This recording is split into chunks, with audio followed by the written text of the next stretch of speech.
Irani ka kërcënuar vendet europiane që nëse përfshiheni në konflikt... Ne jemi, besoj, jo de jure, po de facto në luftë me Iranin, sepse sot ne nuk kemi një ambasadë, kemi prishë në ordene diplomatike, e kemi vënd armik sepse ka bërë një sulm goxhat madh dhe të nxjerrësh të dhënat personale të gjitha niveleve, duke përfshirë të dhënat bankare, sistemin TIMS, regjistrat e shërbimit informativ. Vërtetua kjo 100% që ishte iraniane? 100% nga strukturat amerikane dhe bashkëpunimet FBI, Microsoft dhe kompanitë tjera, që ky sulm erdhi me mbështetjen e Iranit. Ke dyshime Ka Dritan për artikuj këtë? dhe nga The Guardian, Washington Post për këtë pjesë. Po.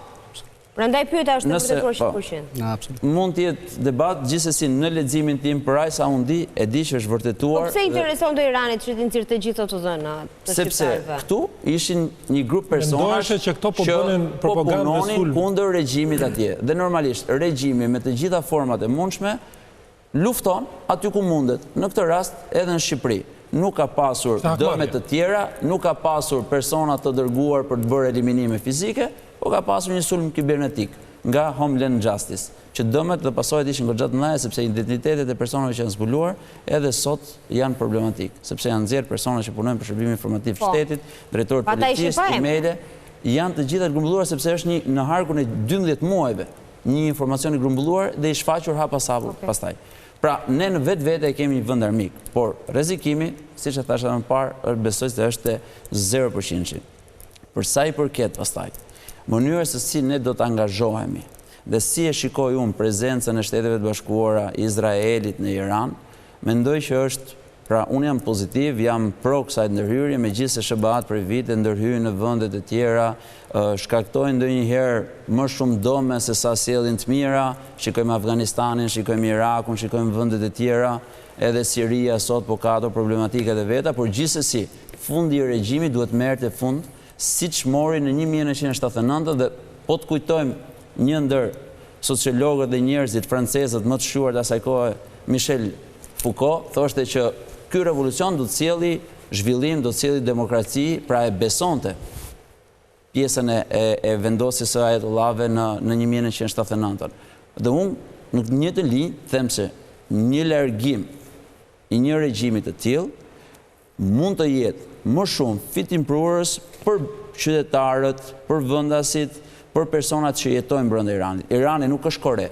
Irani merr futbollistë të huaj, Irani ka marrëveshje shqiptare, ka hyrje dalje, ka bursa, kemi shumë persona për shembull që flasin shumë mirë persisht, kanë studiuar atje, kanë ardhur, kanë ikë, bëjnë lëvizje, bëjnë shkëmbime dhe pa diskutim nuk përngjan me Korenë e Veriut. Por gjithsesi, ne i pam edhe nga protestat e fundit që me statistika herë të cënueshme që nuk janë krejt sakta, por masiviteti është një regjim që është gjakatar.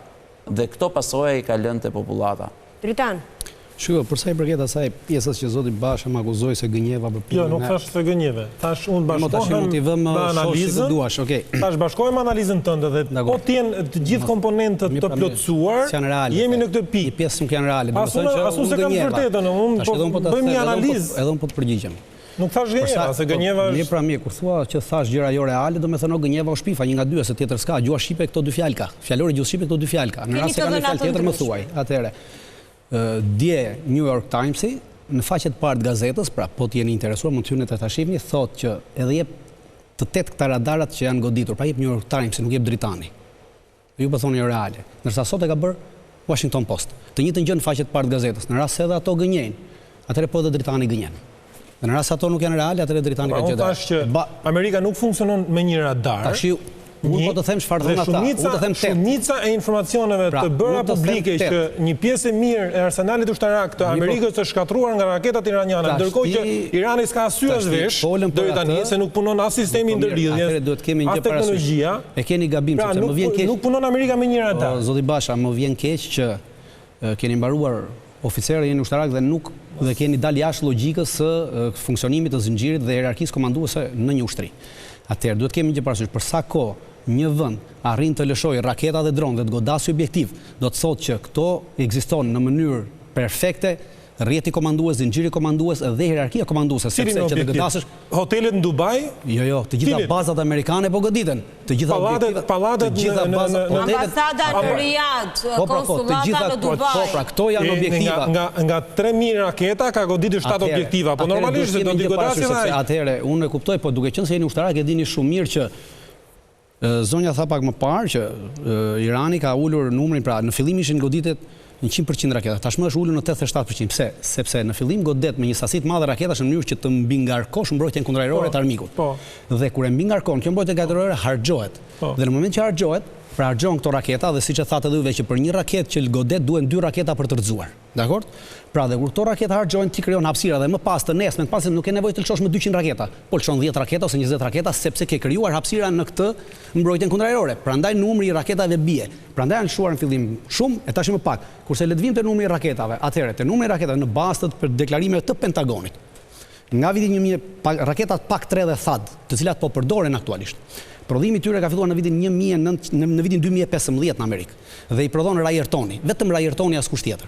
Dhe Rayertoni çdo vit i ka bërë publikime dhe çdo vit ka publikuar 800 raketa në vit kapaciteti i prodhimit dhe vetëm para 2 ditësh Rayertoni deklaroi që do të arrisim të kapacitet në 1200 në vit. Pra këto janë deklarata zyrtare të tyre. Atëherë nga 2015 aty shmuzojnë për 800 raketa, i thon 8000 raketa. Para 2 vitesh, Pentagoni deklaronte që kishte çuar 1000 raketa pak në Ukrainë, pra heqim 1000 mbeten 7. Këto 7 janë të shpërndarë në të gjitha këto bazat dhe në të gjitha bazat e Amerikës kudo dhe do ta zëmë që gjysmë për gjysmë, gjysmat i kanë sjellë këtu në lindjen e mesme, pra 4000 janë në lindjen e mesme. Kurse Irani prodhonte po në bazë të deklarimeve të CIA thotë që Irani për 30 vjet prodhon 800 raketa në vit. Për 30 vjet 800 raketa në vit i bie 24000 raketa.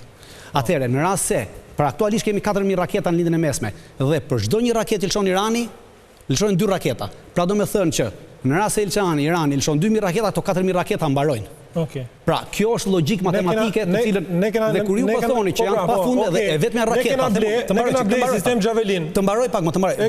Javelini s'është raketor, po prit. Më thuj sa copë ke ble? Po prit mos as nuk e di as më intereson se nuk ka fare. Kur di sa ka blerë Shqipëria, dike sa prodhon Amerika. Po e ka deklaruar ata. Një nga sekretet më të mëdha ushtarake në botë. Po e kanë deklaruar ata, e kanë deklaruar ata.